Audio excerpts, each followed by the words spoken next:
Hello everyone and welcome back to another video. Today we're going to be going through some of the most notable content that didn't make it into World of Warcraft. Why? Well, much of this stuff is from the early 2000s. It's at a time where Blizzard had the monumental task of taking a world that had only been seen in small parts of a few RTS games and then somehow translating that into an entire cohesive world that was full of content.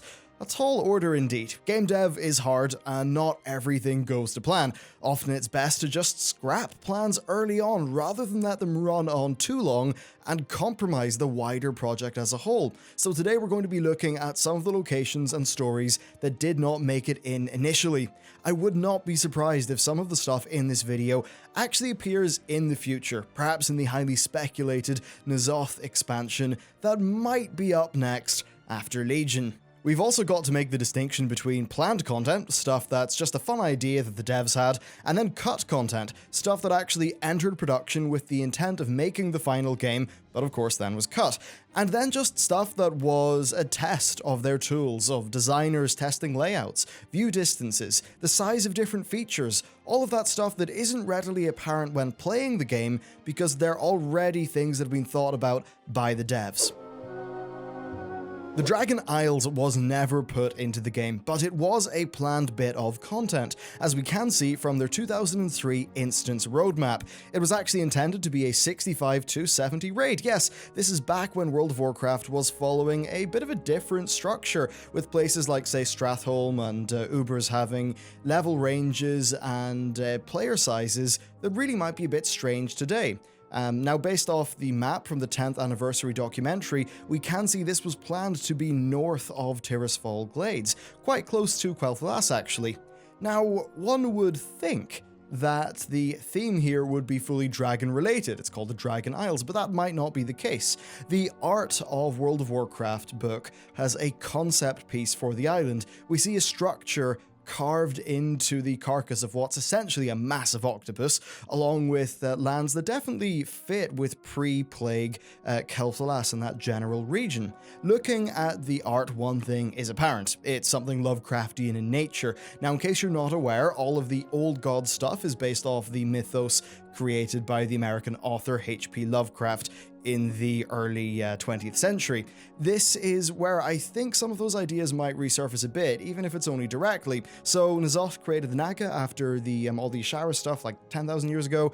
They're all under the sea somewhere, with the Naga presumably mainly being in their capital of Nazjatar.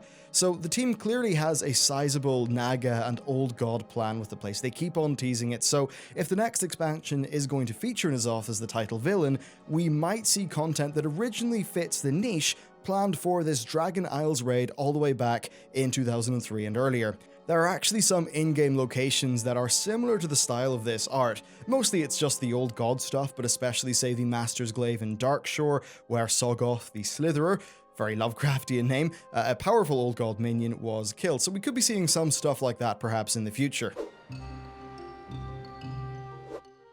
Okay, so Blizzard originally planned for the Home of the Goblins to be in the game. They toyed with it in early versions of the alpha, but ultimately no content was really made. I think this is fair enough given how there was already quite a lot of goblin-related content in vanilla World of Warcraft.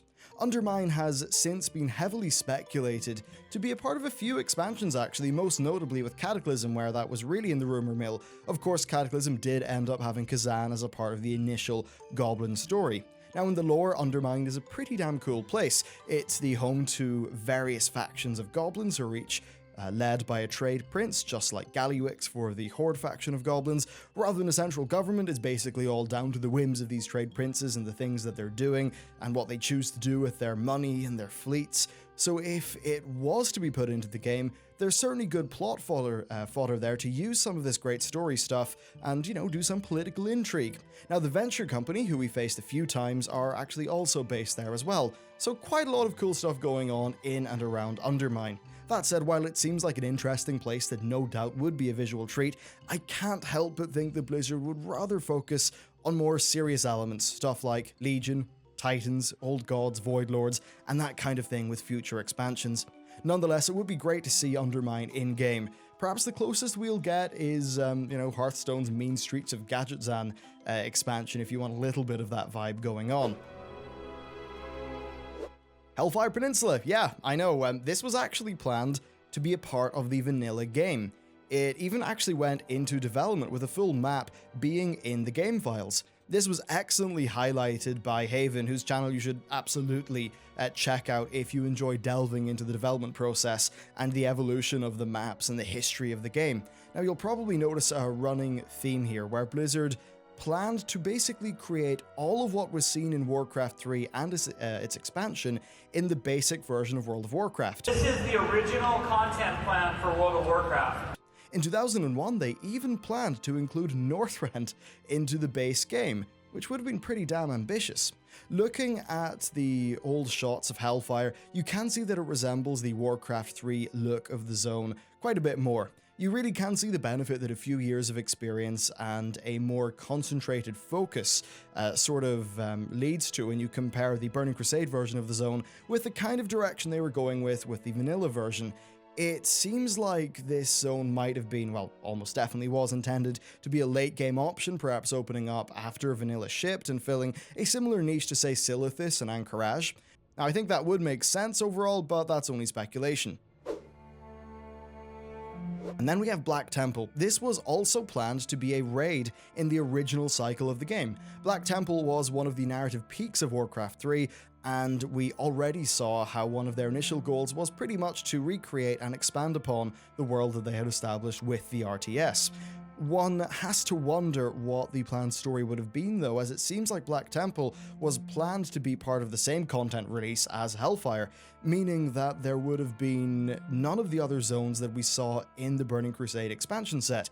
Did they have more planned out for the role of Illidan at the time? Was there a more streamlined story, or would it have been just another case of them haphazardly throwing established lore and characters into the game and not really doing them justice? The per-narrative treatment of Illidan in TBC did sting quite a few players who had been hooked into the franchise by Warcraft 3, so one has to wonder if that bullet could have been dodged. The way things panned out, though, seems to have been just fine. The slower pace of progression of vanilla overall meant that players generally had quite a lot of stuff to do back in vanilla, unlike now where we're all max level and Blizzard pretty much need to launch a new zone and a new raid every single 6 months. Back then, people spent a very long time leveling characters, quite a long time in endgame as well, and there was a lot of other things like farming mats, which we just don't do today, and therefore something like Hellfire and BT just wouldn't have been needed. Overall, I think they probably went with the right decision making this into its own expansion set, rather than it just being a zone and a raid bolted onto the end of vanilla. Emerald Dream is an interesting one in that it has been known to have been in various stages of development for years actually. Now of course that is all done with, but for the first half of World of Warcraft's life, most people would have just expected that the next expansion would have been the Dream.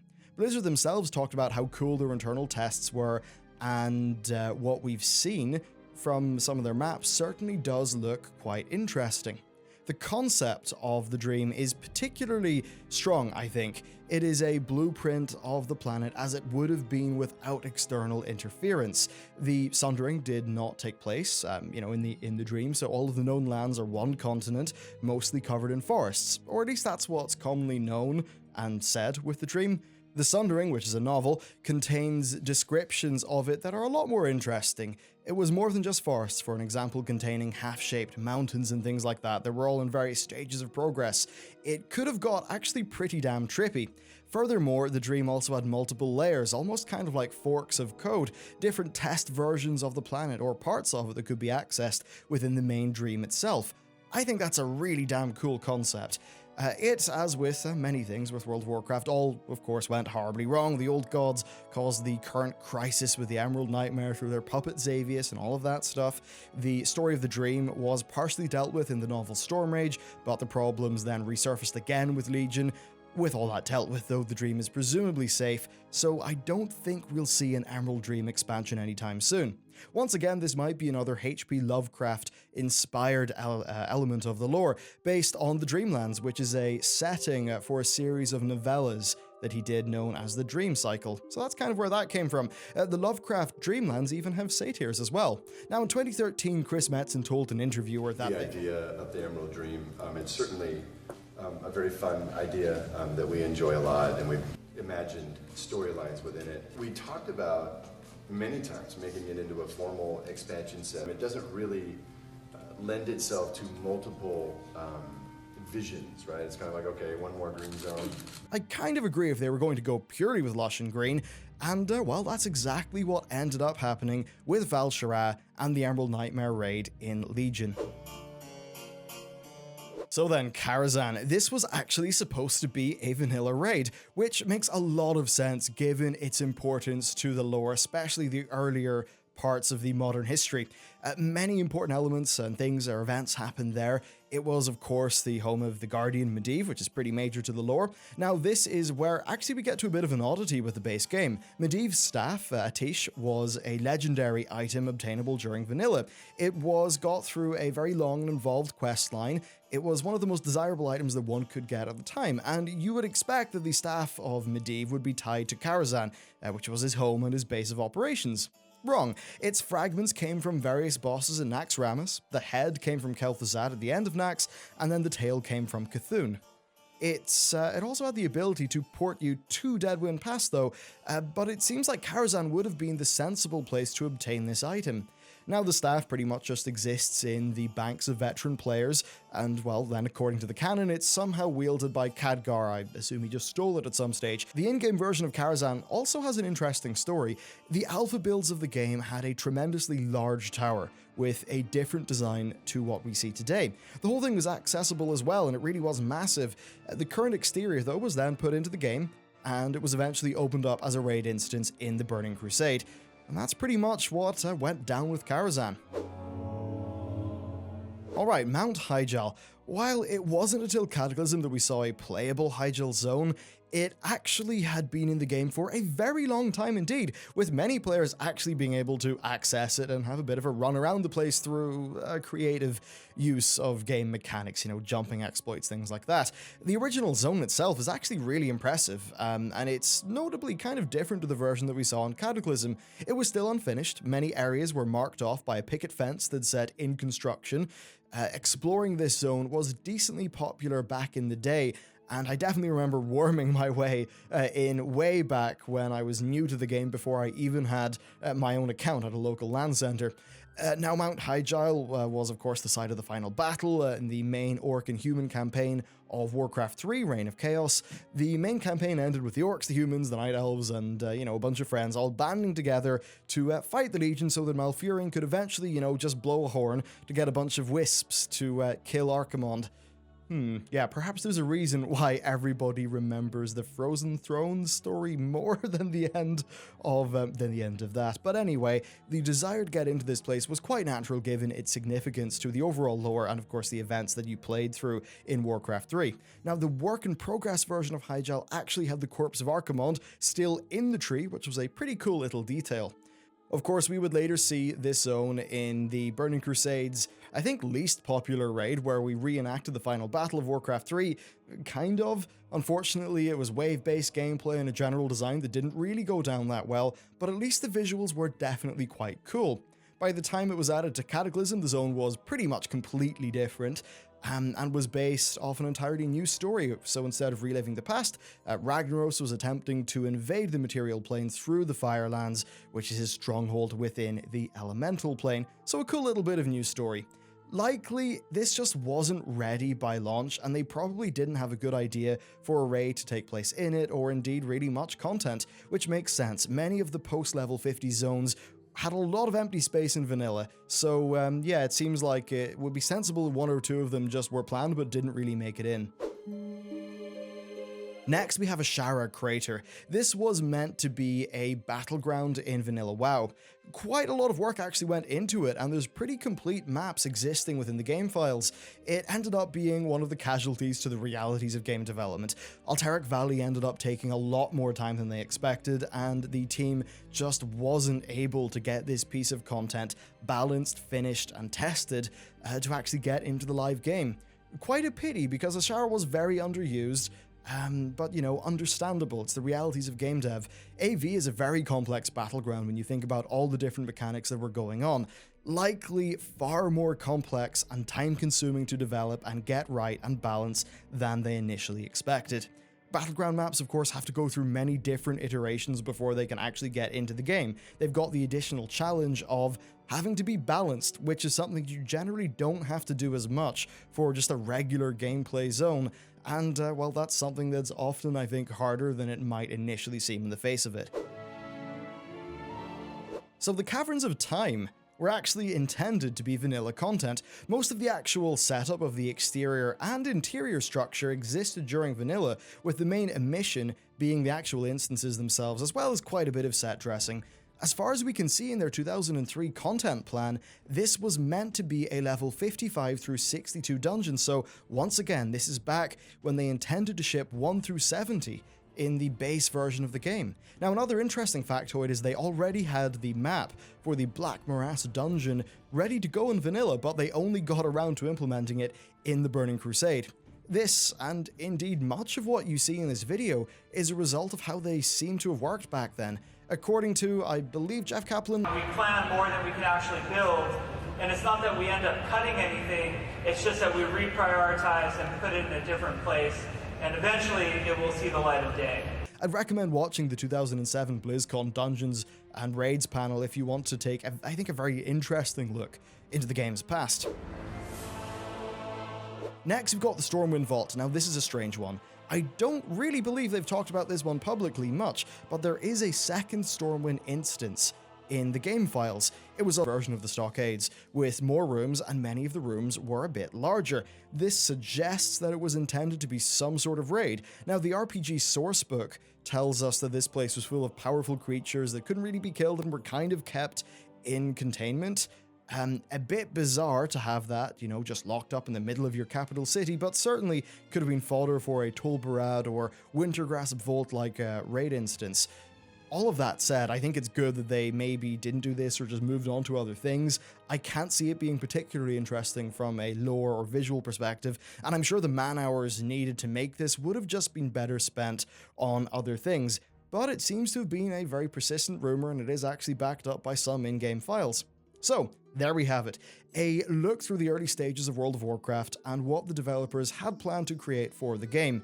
It is likely that many of these things were scrapped for better ideas, or that getting all of them done simply would not have been feasible. Ultimately, you do end up doing like many more ideas and tests before you really commit to the final things you're going to be producing, so it's completely reasonable that the game had this initially broader scope that was then tightened in to focus on maintaining a good quality end product that's actually fun to play. That said, I'm very keen to see if we'll ever see a Dragon Isle raid or any of that Naga or Old God themed stuff that we've covered. With the Legion presumably getting their arses handed to them in Argus in one of the upcoming patches of this expansion, the Old Gods are, after all, likely the next thing on our hit list. Anyway, that's it for this video. I want to say a massive shout out and thank you to everyone over on Patreon. The longer form, sort of longer to edit stuff like this is really massively helped by them. They've allowed me to bring on an external editor as well to help out with videos like this so that we can work on some of the more long form, high quality content that I think is just a bit more informative and fun than, you know, patch 7.2 news, which you already get quite a lot of. But anyway, guys, that's it for me. Thank you very much for watching, and I'll see you next time.